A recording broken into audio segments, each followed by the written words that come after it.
Hello, everyone. Welcome to our June workshop. We are going to be addressing the subject of death and dying. Tonight, our speaker is John Abraham. He is Episcopalian, did I say that right? Priest, yes. Teacher and a thanatologist, and we will learn what that exactly that means. He also helped start the third hospice in the United States and has been very involved in the hospice program for decades. Decades, yes. All right, so I really appreciate you all coming and showing up, and especially on Facebook. And at this point, I'm going to turn it over to John. Thank you, Sherilyn. Thank you all for coming. If any of you are tired at the end of a long day, as a priest, when I interviewed with various congregations, I always assured them that my sermons were wonderful gifts, great gifts for insomniacs. So now's your chance to take a snooze. My mandate was to talk about what is the issue, what is the standard protocol for addressing this condition, how do you work with this issue, and how can something like BioTouch help in addressing this condition? I'll try to address those. Okay, I'm with Final Exit Network. We are a nonprofit organization, which basically I try to avoid saying help or assist. That implies something more proactive than what we do. I say support. We support people who may choose to hasten their death in the face of nothing but interminable suffering. And even in states that have physician aid in dying laws, you're all familiar with those, there are a lot of problems with those laws. One, you have to be terminally ill, 6 months or less to live. By the time two doctors tell you that, you practically have one foot in the grave already. And we support a lot of people who, they're not necessarily, we go way beyond that. You don't have to be terminally ill to get our services. We support a lot of people with degenerative neurological diseases, MS, Lou Gehrig's disease,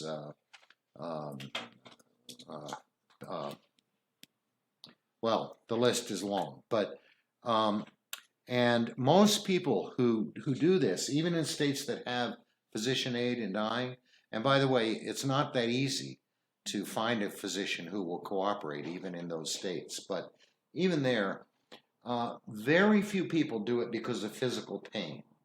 Sometimes that's the main issue, but usually it's other existential suffering. No kind of quality of life, loss of dignity, no longer being able to do the things they enjoy doing, and again, it's a long list. Let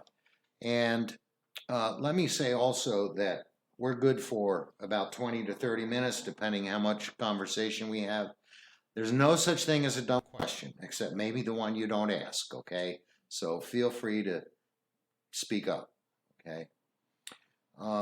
We operate in all 50 states, although we never encourage anybody to hasten their death.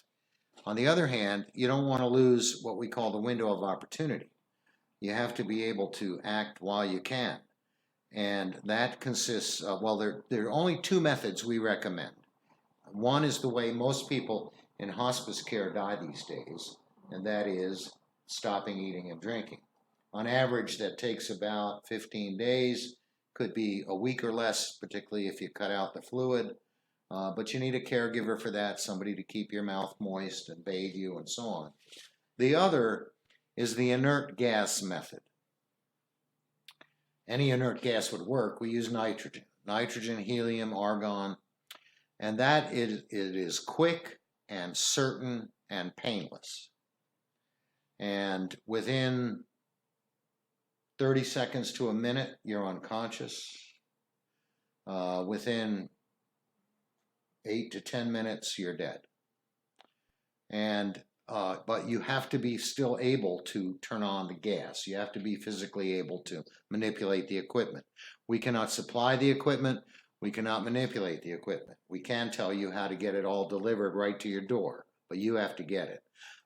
And we provide what we call exit guides. Always at least two people, well, only two people.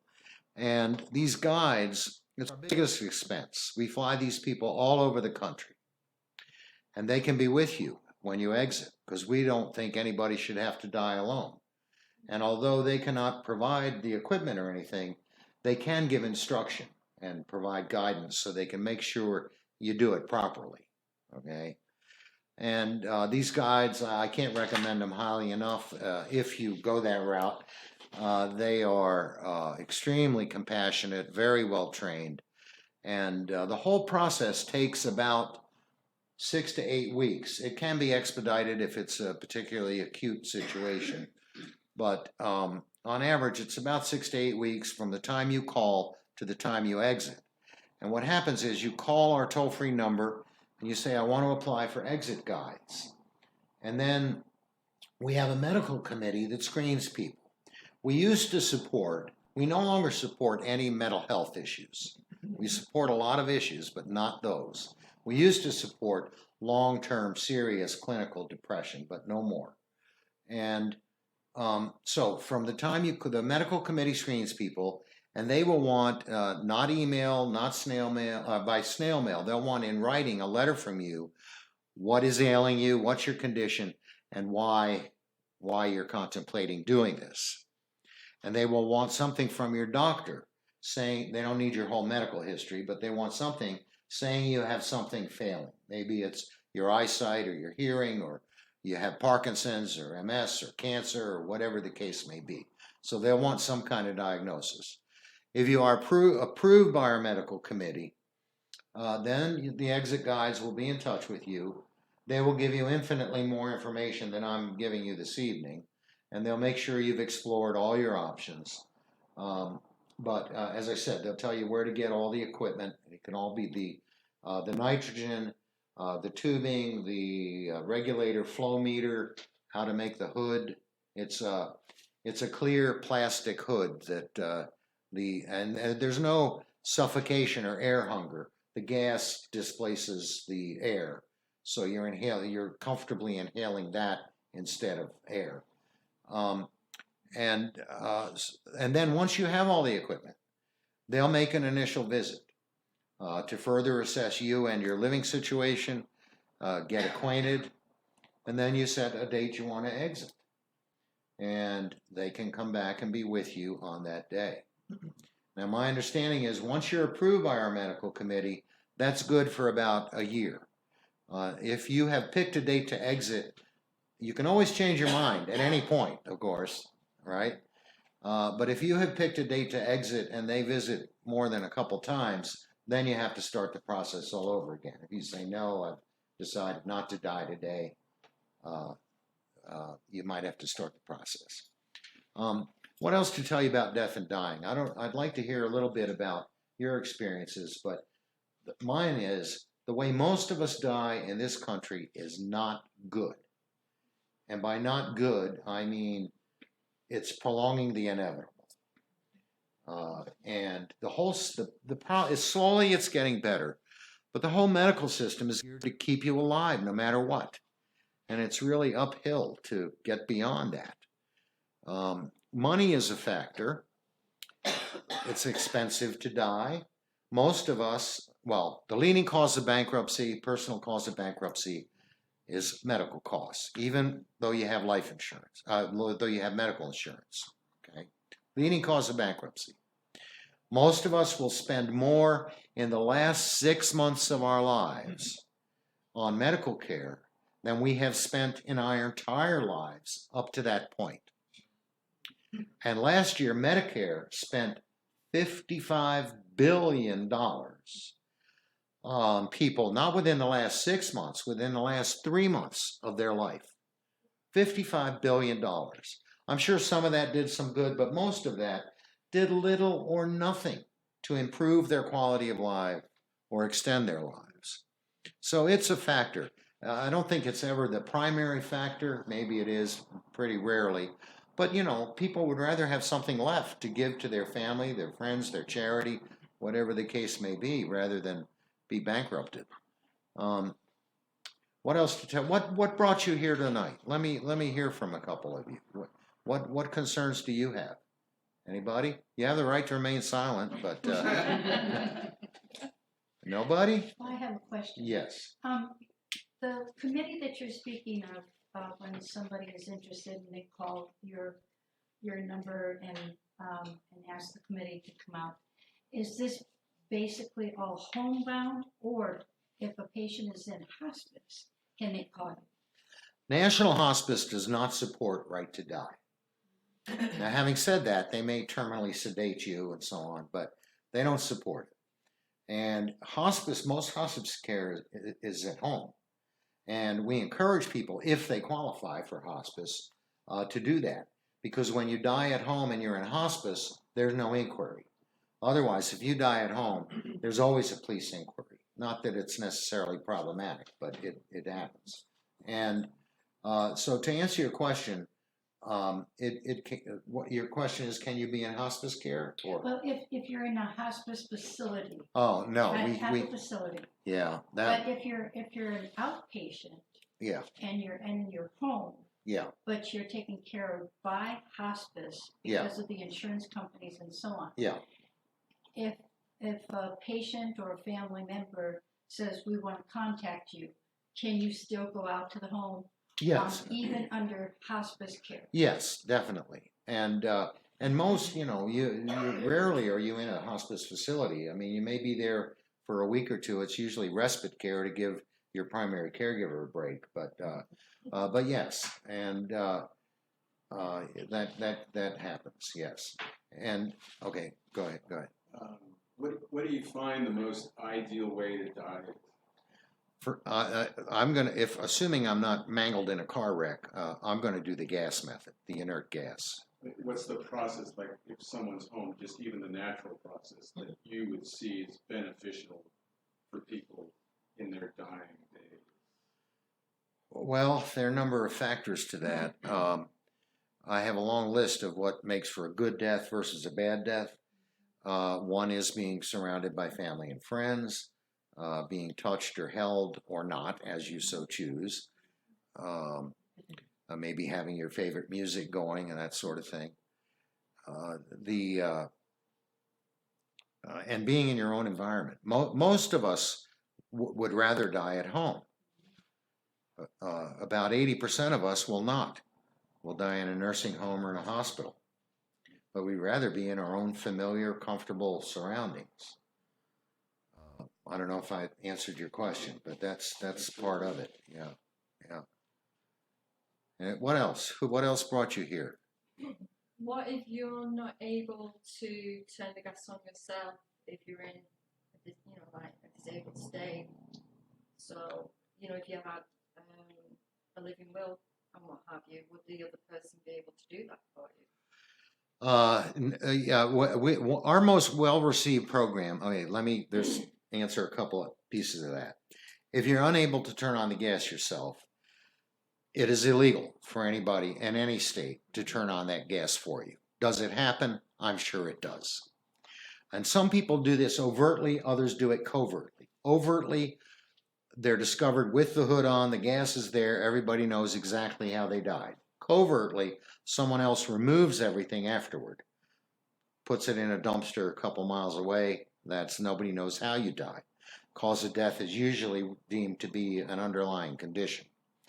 You mentioned somebody has, you have your living will and all that, right? Our most well-received we do several programs here regularly. We do small group social gatherings. That's a place just to get together and talk about death-related issues. We break into small groups of 4 or 5 people for about 20 minutes. We take a break, get some munchies, do that all over again. You can be in the same group or a different group. So we do that with a couple sessions. It's a way to meet some like-minded people. The other is we do an advanced directives workshop, but prior to that, we do what we call advocacy training. The legal term in Arizona for somebody who has your medical power of attorney for health care is either surrogate or healthcare agent. Other states call it a proxy or an advocate. I call it an advocate. And it's all state specific. You must fill out the Arizona forms. Don't do the 5 wishes or other forms. Do the Arizona forms. And it's critical. So the advocacy training is 4 hours long.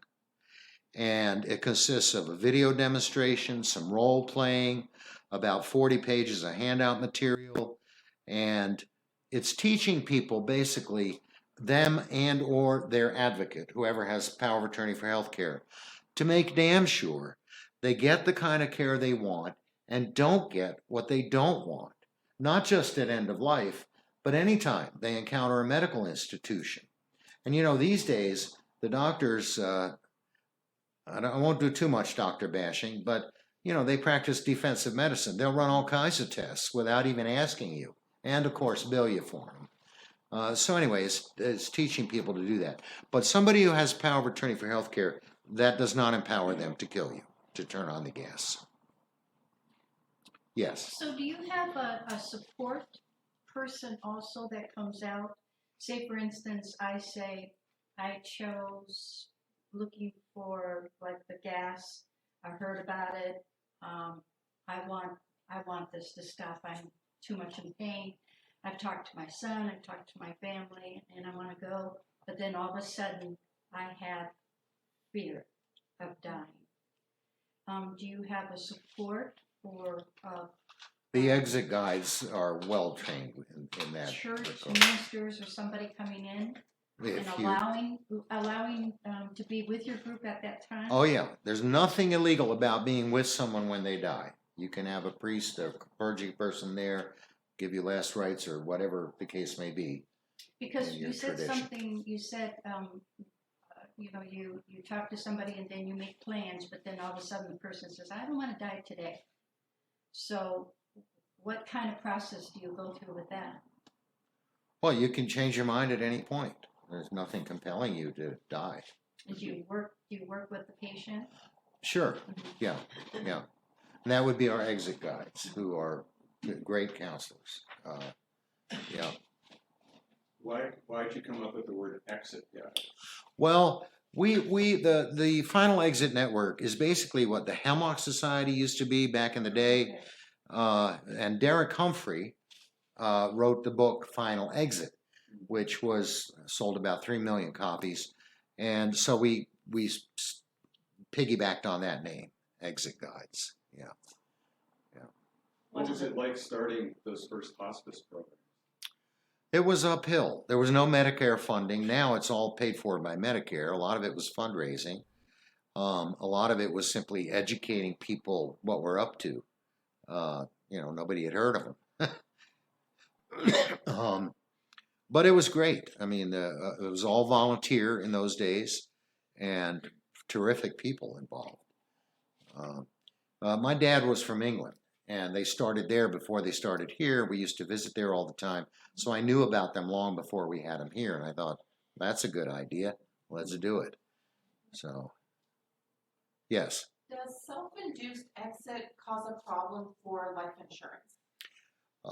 It depends. The bottom line is you have to read the fine print of your policy. However, and I get asked that a lot, usually, generally speaking, if you die 2 or 3 years after that life insurance has been taken out, it's a moot point. They don't care.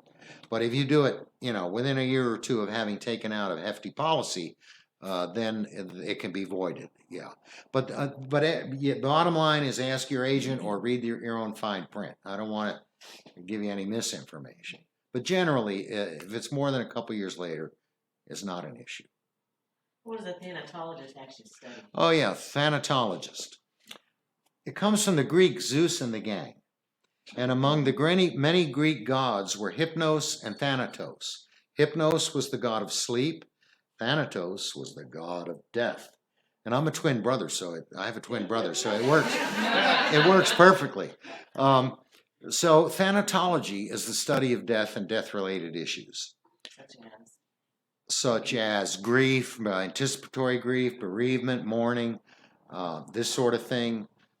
There are many aspects. I'm certified through ADEC, the Association for Death Education and Counseling, ADEC. I joined, I think its first year back in 75 or 6. And they have 2 levels. You can be a thanatologist or a fellow in thanatology, and I'm the fellow. It's a higher rank, so to speak, but deals with all aspects of death. One thing I regularly plug, and there are brochures in the back of that stand-up, where your hand is, Funeral Consumers Alliance. You know, when the book came out, Jessica Mitford's book, 20, 30 years ago, the funeral was the 3rd biggest expense of well, you weren't alive then, but your life. It still is. It still is. And Funeral Consumers Alliance can help you find an affordable, dignified, meaningful funeral and save you thousands of dollars. They get price surveys from all the funeral homes. It's nationwide. And you can get, in Tucson, for example, you can get a simple cremation for less than $500. But the average cost of a funeral is $7,000 or $8,000. That's the average. Some people spend a lot more than that. So did I answer your question? Thanatology covers a wide range. When you but- say dead, is it the person, the people that are left living, or the person actually dying? What they're experiencing? I'm sorry, what When is you it? say thanatology is a study of death. What happens to the physical body? What happens to the soul? What happens to All that too. When I taught death education at university, and one of the pieces we looked at was what happens after death, and different cultures and customs and legal aspects, death in music, all kinds of stuff. But what happens to the soul? Well, you know, I'm a priest, and people have asked me, and I have my own thoughts about what happens after death, but the bottom line is, I don't know. That's my bottom line. You know, And it's, taught that, or no, and in spite of people having claimed to have come back and say, oh yeah, it's great, the streets are paved with gold and blah, blah, blah. My bottom line is, I don't know, and not only that, there is no way of knowing until you're dead. And so I don't speculate about it. It is what it is. My personal belief, well, my personal belief doesn't matter. What matters is what you believe. What do you find the most beautiful part of dying is? Well, one is ending the suffering. That may be the biggest for the dying person. Another would be saying your goodbyes, knowing you've put your affairs in order, letting people know you've loved them, that sort of thing. Yeah. Yeah, Sherilyn. My experience with hospice, it was with my mother in the middle 90s. Oh. She had recurring cancer, and she spent the last couple of months at home, and I was there to help take care of her. But we had the most awesome hospice nurse. She was an RN. That's great. She educated us what to expect, you know, as far as being cutting 2 worlds at the same time as it progressed. Yeah. And there was a handful, there was enough families surrounding Mom, you know, when she took her last breath, told us what to expect. Either her heart would stop Yeah. or her lungs would fill up with fluid. And we were there when she took her last breath. Yeah, that's great. And that was one of the most, It's a profound experience. yes, You know, I have found, no matter how much you think you're ready for that, you're never really ready, you know. But I'm glad to hear that. Hospice now is much more bureaucratized and medicalized than in the days when I started them. And some are better than others. In Tucson, there are way too many. Some are better than others. And I have a handout I use, how to pick a good hospice. But I'm glad you had that good experience. it was. And although I have said that we got 5 minutes, occasionally it's called the double effect. A doctor or a nurse may give you enough medication to kill yourself, but they didn't do it to kill you. They gave it to you to relieve your symptoms, your suffering, your pain, whatever the case is. So a hospice nurse, and I have known some in Tucson who've done this, although hospice does not support right to die. The hospice nurse may give you enough morphine to kill yourself, and then say, well, be careful, don't take too much, it could be trouble. Knowing full well that's what you're going to do with it. But it's called the double effect. It's legal, it's ethical, but they didn't give it to you for that purpose. And by the way, if you discuss this with anybody, you want to be careful.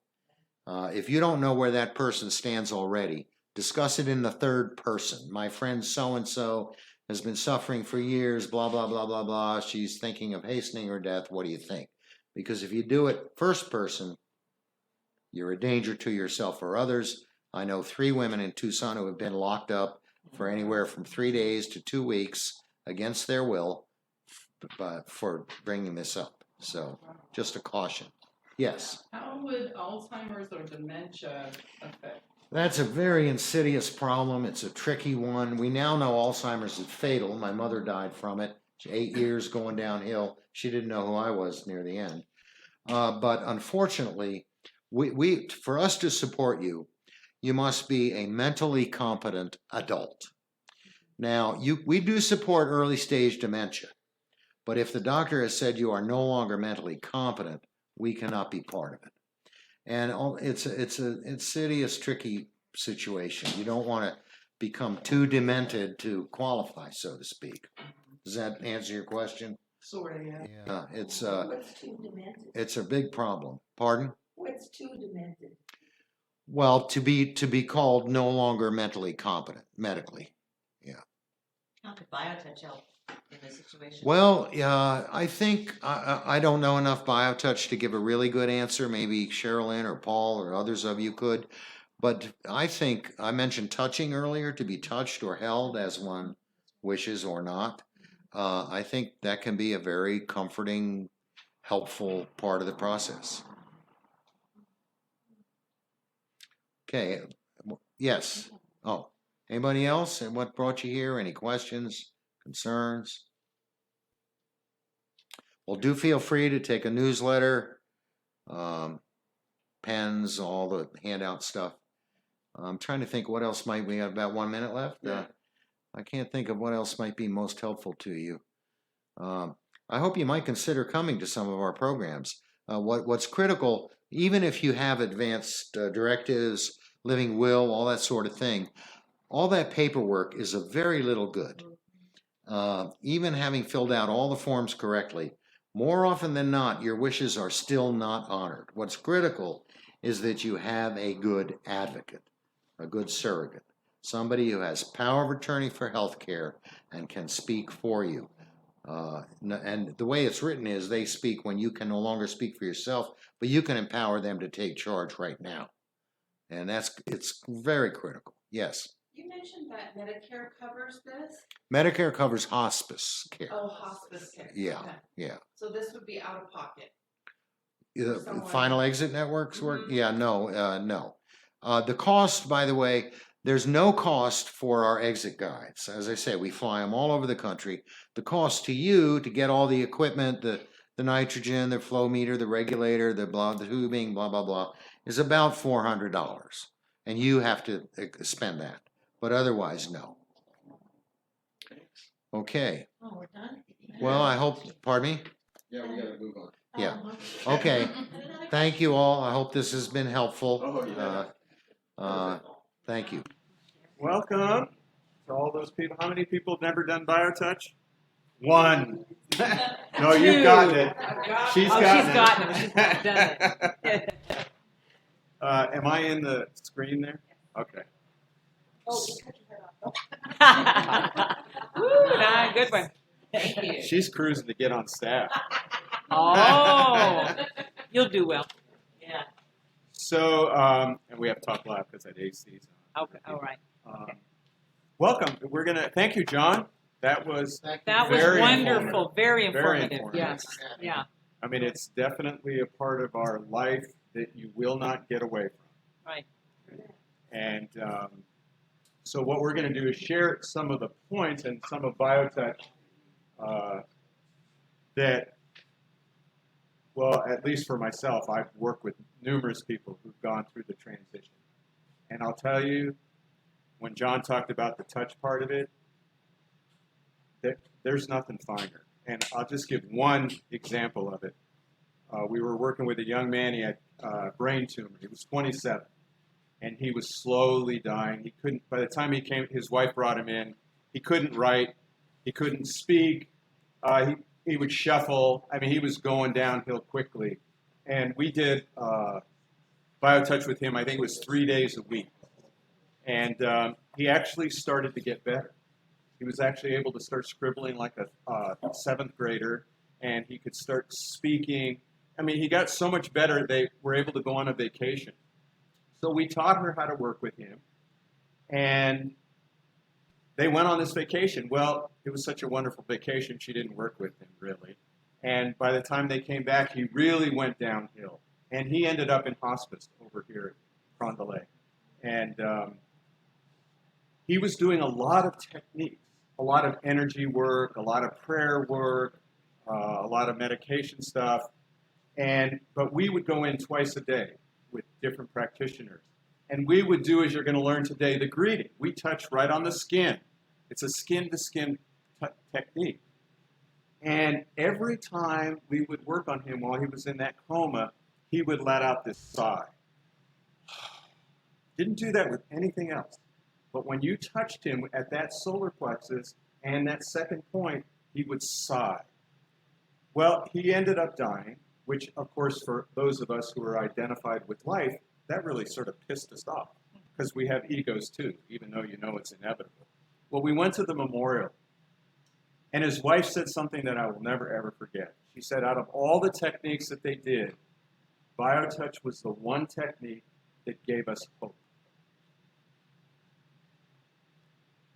And I thought, wow. I mean, it wasn't hope to live. It was something, when John talked about he has no idea what happens, it was hope that everything's going to be okay. And seeing what BioTouch was in those last days, and that experience I've had over and over with people who've been in comas, working with people in the death and dying situation. It's not about making those people live, but it does something at that level that allows not only the participant who's dying, but especially all those around. I've gone into rooms where people have been wailing and gnashing of teeth because their loved one is dying. The minute you do that greeting, which we'll learn tonight, the whole room calms down. So it doesn't just have an effect on the person dying, it has an effect on everyone around them, especially if we can learn how to do that for our loved ones who are dying. So to us, when we came up with this program and having John talk about that process, and being someone who started hospice programs when they were all volunteers, now we can all be volunteers. So we're going to teach you something that allows you to give to your loved ones or your friends or other acquaintances even, the ability to make that transition really powerful for everybody involved. Being involved with someone who's dying is probably the most wonderful experience you can have in your life. You know, there is a presence in death that you can't get anywhere else.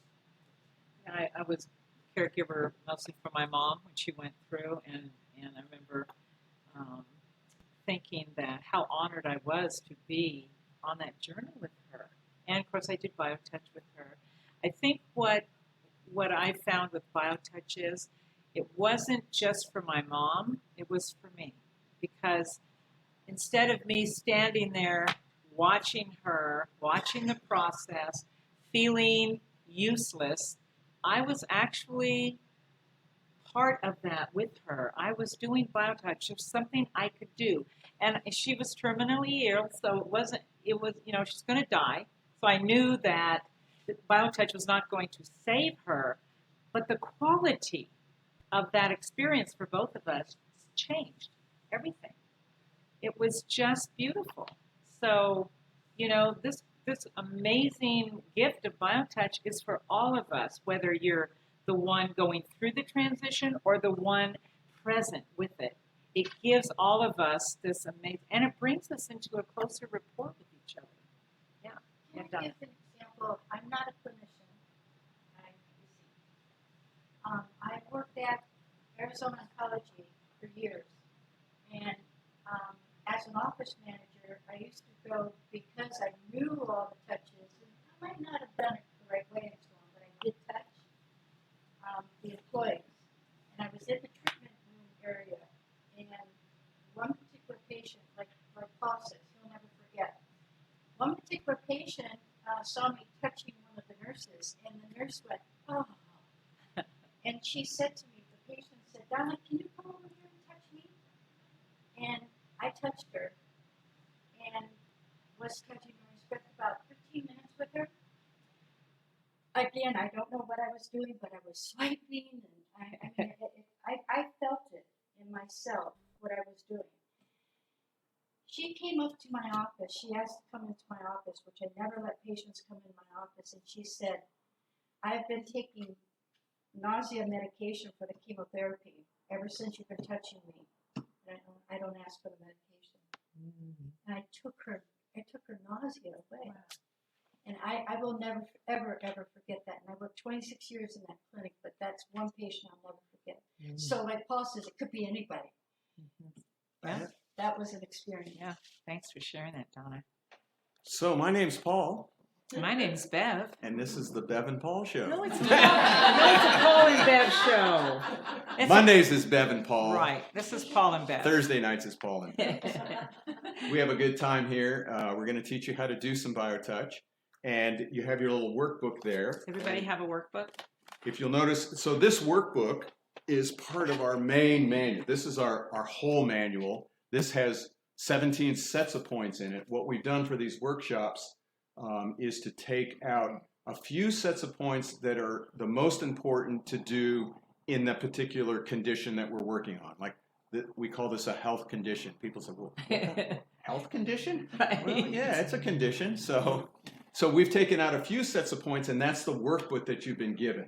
We'll talk after we practice the points about how to get all the other sets of points and how to learn the whole technique.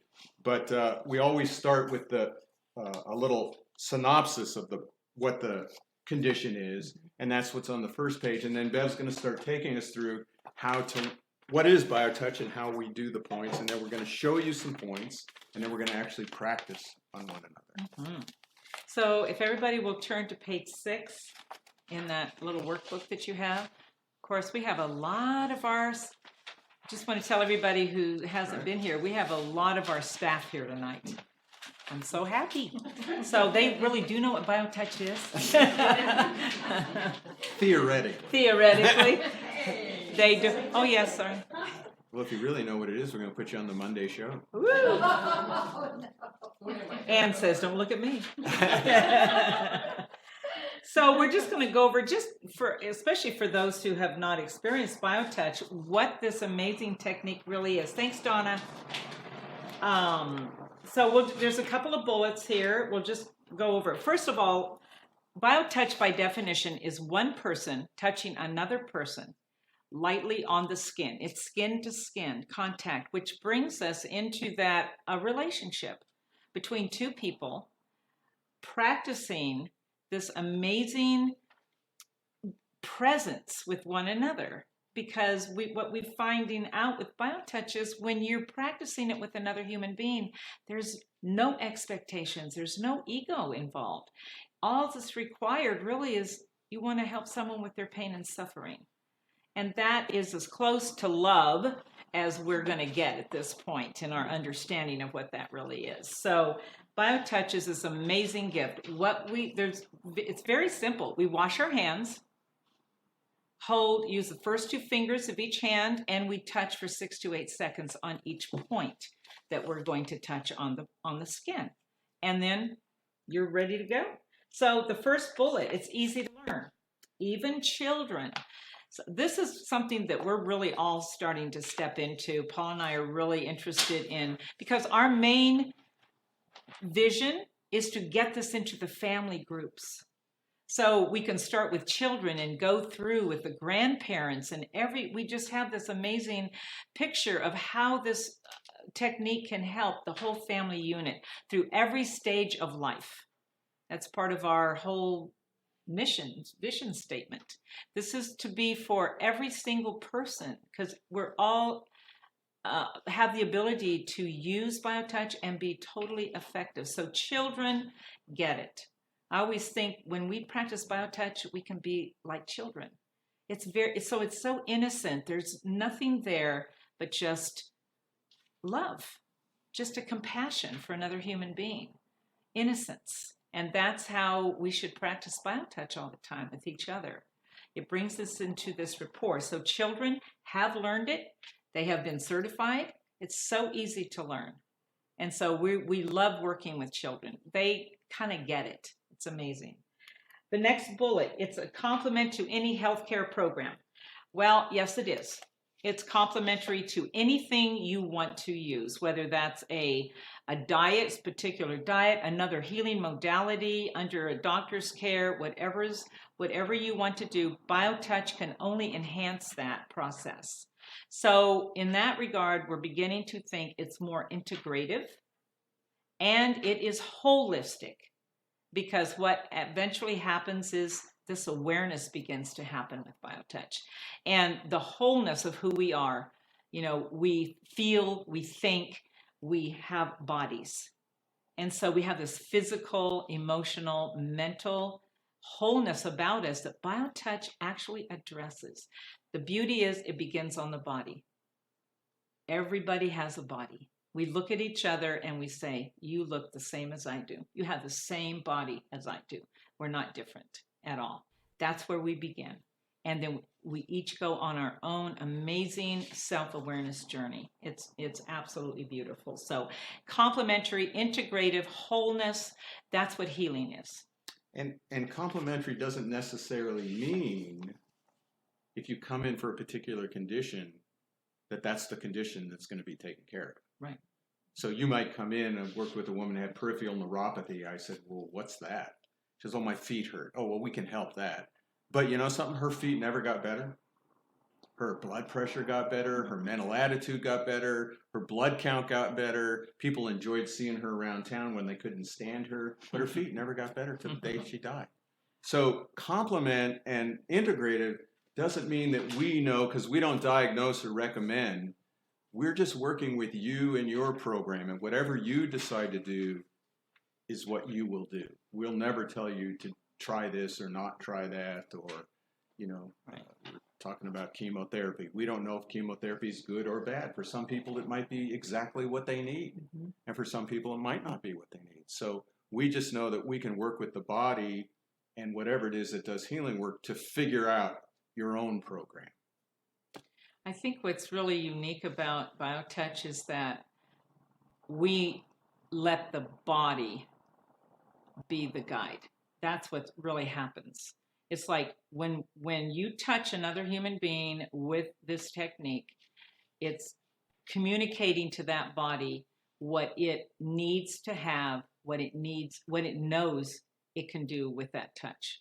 And then the rest is, we say nothing. There's nothing to say, because we're really understanding at that point that every single one of us, our bodies are empowered. It wants to be whole. It wants to be healthy. That's all there is. And when BioTouch is capable of bringing our bodies into that state and letting our bodies, that's why, you know, we can say we don't know what is going to happen. We can do specific points on you, but the body is going to have the last say, because that's where the power is. And when we let go of anything else, it's all good. There's nothing that we need to have an expectation about or wonder about. We just touch. That's it. We just touch and know that everything is in right law after that. There's no special presentation. There's no belief system. There's nothing. You just step up to another human being and you want to help alleviate, be a part of that journey for them. Just offer that touch. The rest is up to their body. So you don't have to prepare yourself. You don't have to clear anything. You know, this thing about, oh, I got to protect myself and any negative stuff. You know, in a universe that's filled with love and unity, how can that happen? You can't get anything from each other. That's what keeps us separated. So BioTouch is here to remind us there is none of that happening. That's an illusion. When you're actually stepping up and just caring about another human being, how can you get anything but just love in return? So this is it's changing. It's here to change the way that we think about ourselves and how we think about each other. So in this death and dying process, it was interesting. We were thinking about, what sets of points are we going to, what do you do in this case? It's going to be very interesting. So no state of mind. You can, as Paul says, you can be having the lousiest day of your life and you're still going to be effective. So I want you to know that tonight, when you practice, you are all going to be immediately effective. There's no 5 years down the road you're going to be considered capable or have mastered something. You're going to be able to touch another human being when we practice in those rooms tonight, and you're going to be giving and sharing and receiving BioTouch. You're going to be immediately effective for somebody. So just be prepared for that. It's going to be amazing. Be prepared to get BioTouch and to give BioTouch. Yeah. So for those who don't know too, this technique came from a mining engineer in Colorado. So it's very Western oriented, even though we've been told it's an ancient Egyptian healing technique that's 60,000 years old. It's been reawakened through this mining engineer. And so and he was a smoking, drinking kind of guy.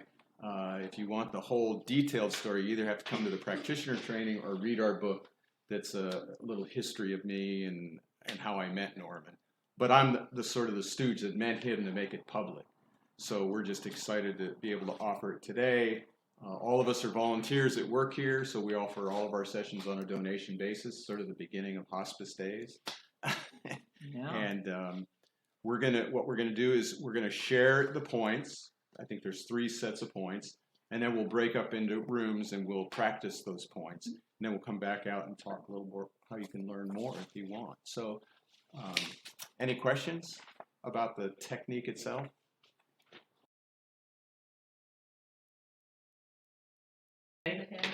Huh? No. Okay, I'm just going to show the greeting. We always do the greeting first whenever we enter a session with somebody. We call it a session. And the reason we do the greeting is to establish the unity between us, the practitioner, and the recipient, in this case, Adrian. And so there's 2 points only. This is the simplest set of them all.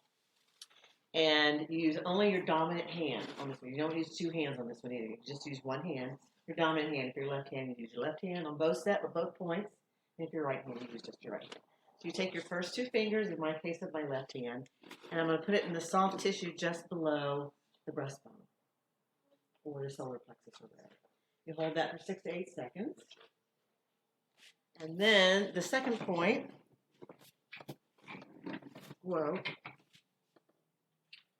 okay. We have what we here at BioTouch call the big bone. It's a bone kind of sticking out here at the base of the neck. We call that the big bone. So 1.5 inches over to the left of that big bone in the back of the neck is point number 2. You hold that for 6 to 8 seconds, and that's the greeting. And a lot of times, if you don't have anything else you can do, the greeting is sufficient. If you only have 30 seconds to work with somebody, do the greeting. It's great. It just does wonders. Plenty of times I'll go, just do the greeting on me. And it's just amazing what it does for you as well as the recipient. Any questions at all? Okay.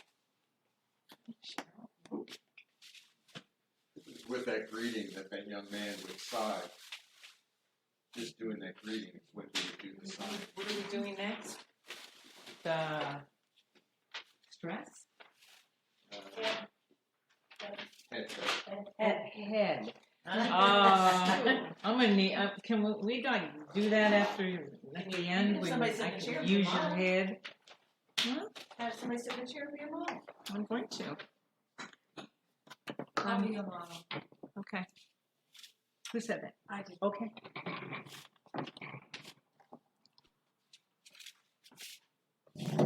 Since I've got short hair. Yes, ma'am. All right. Okay. I'll put my glasses too, just in case. Thank you, ma'am.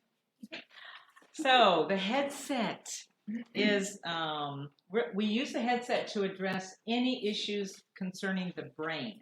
So that could be chemical, hormonal imbalances, tumors, Parkinson's, Alzheimer's, anything that's going to relate to the brain, depression. But it's specifically designed at the transition of death. So yeah, so that is like, what would that be?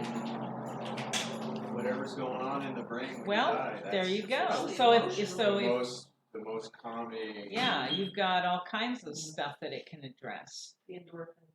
Right. Any of that, yeah, chemical, hormonal things going on. So we want to begin. Let's see, honey, can we just have you turn to the side? So we're going to begin with points A and A. And by the way, if you can do just nothing but A and A, it's amazing because you're touching on the back of the head, at the base of the skull, in that center, in that indentation, and then the other two fingers are touching on the front of the forehead where it begins to curve to the crown. So you're through the head. So sometimes even A and A, if that's all you can do, is really good. So that's your first step. And then you can start on either side of the head. We're going to be holding, making constant contact on one side of the head and touching points across on the other side of the head. So, yes, dear, I'll just do that. So we're going to hold at the base of the skull, right in that indentation on the side of the muscle, and we're going to be working, touching points on the other side of the head. So we're going to locate point 1, which is above the outside corner of the eye, and we're going to be following that ridge line around the head. So, okay, so you can turn this way. We usually use that chair over there, but hey. So, point 1, just above the outside corner of the eye. Remember, you're going to be touching very lightly on the skin like a butterfly, holding each point 6 to 8 seconds. So, point 1. Point 2 is on that ridge line in front of the ear. Point 3 is still on that ridge line. Follow it around, and you're going to be in back of the ear. Point 4, there's a definite indentation in the skull. It's about 1 to 1.5 inches to the back of the ear, about a third of the way down. Another way you can find it is you can place your fingers opposite your hole point, go straight up the back of the head over that rise in the bone. You're going to fall right into that indentation. It's a definite dent there. Some people's are more pronounced than others, but we have a specific language that helps us to find those points. That's point 4. And then point 5 is opposite the hole point at the base of the skull. And then we're going to change sides. So this becomes your new hole point. We're going to hold here, and then if you can turn, thank you, we're going to touch those same points. Point 1, we're going to follow that ridge line. Point 1 is above the outside corner of the eye on the ridge line. Point 2 is on the ridge line in front of the ear. Remember, you're holding very lightly, 6 to 8 seconds. Point 3 is in back of the ear on the ridge line. Point 4 is in that indentation. Again, you can find it by placing your fingers opposite your hole point. Goes right up the back of the head, or it's about a 1 to 1.5 inches to the back side of the ear. And point 5, you're holding opposite the hole point. And next step, we're going to be what we call matching fire. You're going to be touching those same points, only touching 2 points simultaneously. So 1 and 1, above the outside corner of the eye on the ridge line. 2 and 2, in front of the ear on the ridge line. 3 and 3, in back of the ear. 4 and 4, those indentations in the skull. And 5 and 5 at the base of the skull. And then in the last step, you'd be taking your open palms, not touching, and you're going to be holding on points 1, 2, and 3. Your open palms. And that's the headset. Very effective. Want to do the neck too? Yeah, I could probably do that on her. So just so you know too, we just pulled up some charts, we did some EKG or EEG, I don't know, whatever the brainwave patterns are. And we actually found that with these children, when we did BioTouch, it actually, their brainwave patterns went into an alpha state. And because we did post BioTouch, then 5 minutes of BioTouch, then pre-BioTouch. And you could see the chart jump into an alpha state, which is what you try to get into in a deep meditative state. And then things happen with the delta and theta waves too. But so doing this while somebody's dying, helping them to relax into that whole experience, I think is That's profound. probably the what I would say the headset, that sense of relaxation, because we know if you use it like for children before they go to sleep, you know, it just really changes the whole chemical thing. So resting, and the other set we're going to use is the stress set, stress and anxiety. This is probably good for the practitioner and the recipient at this point. Very simple set. We're going to find the whole point, which is at that greeting point 1. It's that soft tissue just below the breastbone. And we're going to make constant contact with that. That's what we call a whole point, while the other hand is going to be touching points. So the stress set is 2 points. Imagine this notch is at the top of the breastbone. Imagine a notch, a diagonal line from that to a point on the left breast where we say you would find on the nipples on a youth. So imagine a 10-year-old boy where the nipples would be on a youth. And we're going to divide that diagonal line into thirds. So point 1 is at the top of that first third. We're going to hold 6 to 8 seconds. Can't see, her body's weird. And then point 2 is at the top of the second third. And you can repeat. Point 1, so hold 6 to 8 seconds. Point 2, hold 6 to 8 seconds. You can do this as many times as you want to. Very easy, but it's very effective. It's stress set. So we want to do that. Yes? Only on the left side? Yes, only on the left side. Yep, good question. Any questions, other questions about the stress set? The other set that we want to use is the neck. Why did we want to use the neck? I'm just curious. I know, because of all those nerves that go into the head, right? Yeah, the brain, yeah. So, yeah. So we're working with all those. This is a really easy set also. We're just working along those large muscles on the neck.